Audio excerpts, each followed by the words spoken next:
So, Yeah. we're basically for the first version, we're training 3 versions, an 8 billion and a 70 billion, which we're releasing today, and a 405 billion dense model, which is still training. So we're not releasing that today.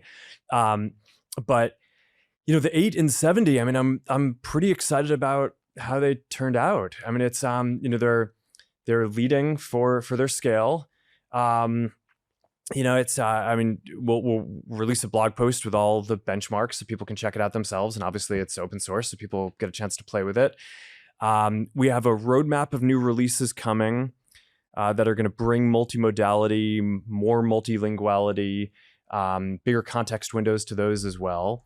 And then, hopefully sometime later in the year, we'll get to roll out the 405, which I think is in training, it's still training, but for where it is right now in training, it is already at around 85 mmLU, and just we expect that it's going to have leading benchmarks on a bunch of the benchmarks. So I'm pretty excited about all of that. I mean, the 70 billion is great too. I mean, we're releasing that today. It's around 82 mmLU and has leading scores on math and reasoning. So I mean, it's I think just getting this in people's hands is going to be pretty wild.